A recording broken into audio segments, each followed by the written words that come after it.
ভয়ের সংস্কৃতি সর্বত্র যেভাবে তৈরি হয়েছিল, এটাই সমাজকে পুরোপুরি ধ্বংসের দ্বার প্রান্তে নিয়ে গেছে। আমরা সামাজিক শৃঙ্খলার দিক থেকে, অর্থনৈতিক দিক থেকে, সাংস্কৃতিক দিক থেকে, সকল দিক থেকে একদম তলানিতে পড়ে গিয়েছিলাম। এখান থেকে জাতি উঠে এসেছে, কিন্তু ঘুরে দাঁড়ায়নি। এখন ঘুরে দাঁড়াতে হবে। এখনো কিন্তু কালো ছায়া রয়েছে। সমাজের সর্বত্র অনিয়ম, বিশৃঙ্খলা, সংকীর্ণতা, প্রতিহিংসা সর্বত্র এখনো বিরাজ করছে। মাত্রা যাই হোক, রাজনীতিতে যারা একসময় রাজনীতি করতেন, মানুষ রাজনীতিবিদ হলে শুনলে সমাজে ভিন্ন একটা শ্রদ্ধার জায়গা তৈরি করে দিত। এখন সে জায়গাটা রাজনীতিবিদরা নিজের কর্মকাণ্ডের কারণে হারিয়ে ফেলেছে। অনেক সুন্দর সুন্দর কথা বলেন, শুনলে মনে হয় যে আসমানের ফেরেশতা জমিনে নেমে এসেছি আমরা, কিন্তু বাস্তবে যখন মানুষ মিলায় তখন ওই জিনিসটা আর দেখে না, কথার সাথে কাজের মিল খুঁজে পায় না। তখন মানুষের মনে শুধু অশ্রদ্ধা তৈরি হয় না, বরঞ্চ ক্ষোভও তৈরি হয়। রাজনৈতিক প্রতিষ্ঠান যতক্ষণ পর্যন্ত কথায় কাজে মিল রেখে জাতিকে আস্থায় না আনতে পারবে, ততক্ষণ পর্যন্ত আমরা বিশ্বাস করি না যে একটা ভালো জাতি গঠন করছে। এই জায়গাটা অবশ্যই তৈরি করার মৌলিক দায়িত্ব রাজনীতিবিদদের। তাদেরকে জায়গায় সোজা রেখে সোজা পথে চলার দায়িত্ব সাংবাদিক। কিন্তু সেই সাংবাদিকতায় তো কষ্ট, তাও তো এখন দেখা যাচ্ছে না। আমি সবার কথা বলছি না, কিন্তু বেশিরভাগ ক্ষেত্রে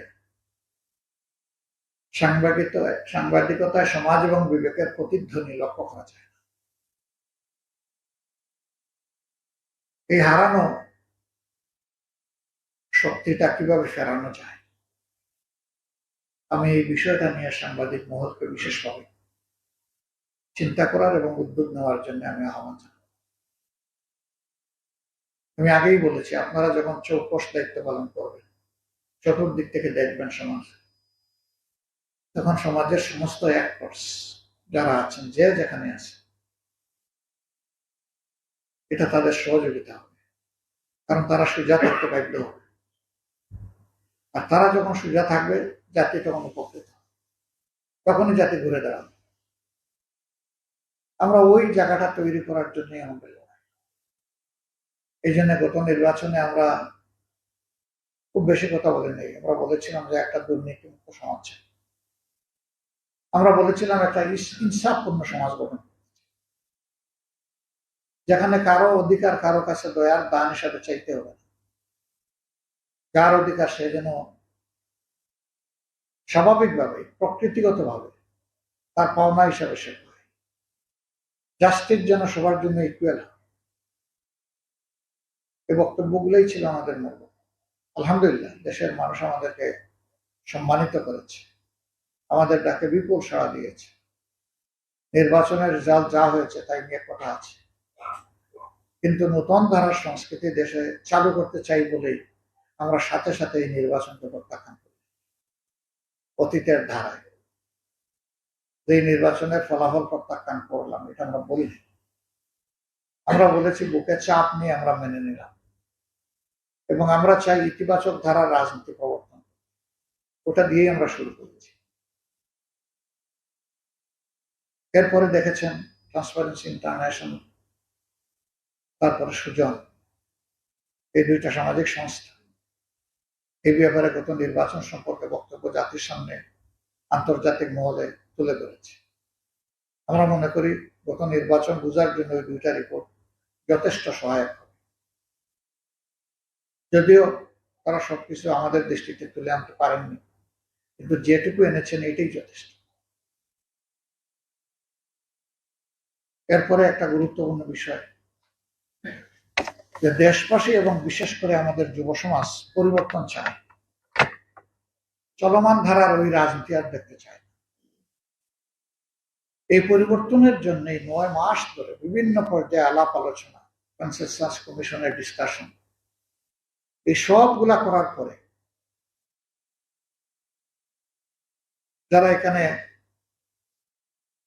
বাংলাদেশের মোটামুটি রাজনৈতিক দল হিসাবে যারা ফাংশন করেন তাদের সকলের অংশগ্রহণ, দুই একটা দল বাদ করতে পারে, সবার অংশগ্রহণের যে ডায়লগ হবে, যার ভিত্তিতে যে সাধারণ নির্বাচনও হলো এবং গণভোট একই অর্ডার, সেই অর্ডারের এক অংশ বাস্তবায়ন হলো, আরেক অংশ উপেক্ষিত হয়ে গেল এখন পর্যন্ত।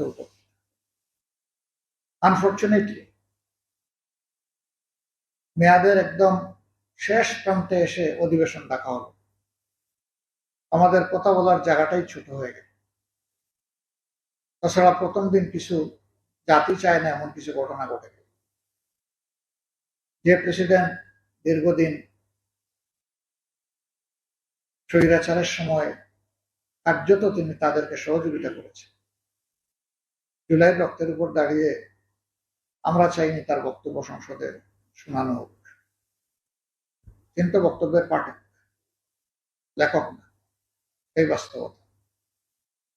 এবং এটা নতুন না, এটা অতীতে ওইভাবে চলে এসেছে। আবার আমরা ওই প্রেসিডেন্টের প্রতিষ্ঠানের ব্যাপারে আমাদের কোনো নেতিবাচক দৃষ্টিভঙ্গি নাই, কিন্তু ব্যক্তি সম্পর্কে আছে। ব্যক্তি আর প্রতিষ্ঠানকে আলাদাভাবে দেখতে হবে। আমরা ওই জায়গাটা সরকারি দলকে অনুরোধ করব যে জাতিকে মুক্তি দেওয়া হোক এই জায়গায়। আপনারা যেভাবে চাইবেন সেভাবেই তো প্রেসিডেন্ট হবে, যেহেতু আপনারা সংখ্যাগরিষ্ঠ। আমরা বিশ্বাস করি আপনাদের দলের ভিতরে এবং আপনাদের শুভাকাঙ্ক্ষী মহলে এদেশের প্রেসিডেন্টের এই মর্যাদাপূর্ণ দায়িত্বে বসার জন্য যথেষ্ট লোক আছে, আমরা বিশ্বাস করি। আমরা আশা করবো যে জাতির এই আকাঙ্ক্ষা তারা উপলব্ধি করে সেই রকম সাড়া দেবেন। প্রেসিডেন্টের এই জায়গাটা যেহেতু শ্রদ্ধার এবং এটা যেহেতু একটা প্রতিষ্ঠান, এই জন্য এর বিষয়ে এর বাইরে আর কিছু বলতে চাই। গণভোট ৬৮% ভোট হার, এর উপরেও ভোট দিয়েছেন গণভোটের পক্ষে হার, তার মানে তারা সংস্কার চান। আপনারা দেখেছেন যে 17 ফেব্রুয়ারি যখন আমরা শপথ নিই, আমরা কিন্তু দুটো শপথ নিয়েছি। আমাদেরকে দাওয়াতও সেইভাবে দেওয়া হয়েছে যে একই দিনে পাশাপাশি সময়ে দুটা শপথ অনুষ্ঠিত, একটা সংসদ সদস্য হিসেবে আর একটা গণভোটের রায় বাস্তবায়নের জন্য সংস্কার পরিষদের সদস্য হিসেবে আমরা নিয়েছি। বিরোধী দলে ৭৭ জন ছিলাম, আমরা সবাই নিয়েছি, কিন্তু সরকারি দল তারা নেননি। স্বতন্ত্র যারা, তাদের ব্যাপারে আমরা কিছু বলতে চাই।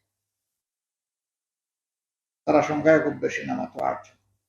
এটা কোনো বড় ম্যাটার করে না সিদ্ধান্ত গ্রহণ ক্ষেত্রে, তারপরেও তাদের দায়িত্ব আছে, আমরা তাদের প্রতি আমাদের সম্মান আছে। এখন এই যে জাতির আকাঙ্ক্ষা, পরিবর্তনের আকাঙ্ক্ষা, যুব সমাজের পরিবর্তনের আকাঙ্ক্ষা, এটা যদি ফুলফিল না হয় তাহলে এই সমাজ কিভাবে চলবে? এলে কি আগের কায়দাই চলবে? এবং ইতিমধ্যে তো আমরা বেশ কিছু লক্ষণ দেখতে পাচ্ছি। বিভিন্ন জায়গায় যে সমস্ত পরিবর্তন আনা হয়েছে, সমাজ স্বাভাবিকভাবে এটাকে কিন্তু ওয়েলকাম করে না, অভিনন্দন জানায় না। জানাতে পারত যদি সিদ্ধান্তগুলো সেরা।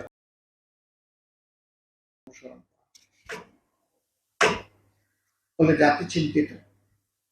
প্রিয় বাংলাদেশ, এত রক্ত, এত ত্যাগ, এত জীবনের বিনিময়ে যে পরিবর্তনের আশা করেছিল,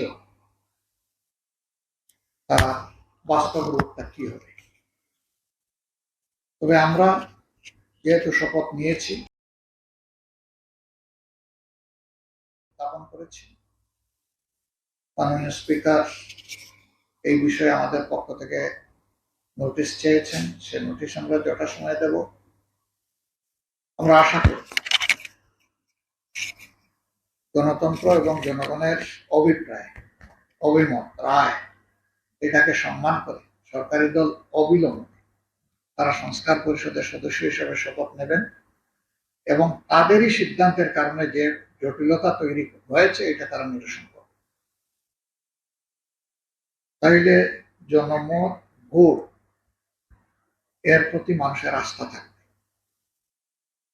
নইলে যেভাবে বিশেষ করে তিনটা নির্বাচনের প্রতি মানুষের অনাস্থা তৈরি হয়েছিল, এটা আরো মারাত্মক আকার ধারণ করে। সব কিছু সংবিধানে যদি থাকতো, সংবিধানের কথা আমাদের সরকারি দলের ভাই এবং বন্ধুরা বলছেন, দীর্ঘদিন তারাও মুসলিম ছিলেন, আমরাও মুসলিম ছিলাম, আমাদের উপর তো ওই সংবিধানের দোহাই দিয়েই তো জুলুম করা হয়েছে। এবং প্রয়াত প্রধানমন্ত্রী মরহুমা বেগম খালেদা জিয়া তিনি তো নিজেই বলেছিলেন, জনগণের সরকার প্রতিষ্ঠিত হলে এই সংবিধান আমরা ছুঁড়ে ফেলে দেব। কেন বলেছিলেন? আবার অনেকে বলছেন ৭২-এর সংবিধান পরিবর্তন করা যাবে না। আরে ৭২-এর সংবিধান তো বহু আগেই পরিবর্তন হয়ে গেছে, স্বয়ং শেখ মুজিবের হাতেই পরিবর্তন হয়েছে। ৭২-এর সংবিধানে কি বাকশাল ছিল না? বাকশালের এই প্রভিশন তো শেখ মুজিবুর রহমান নিজে করেছে।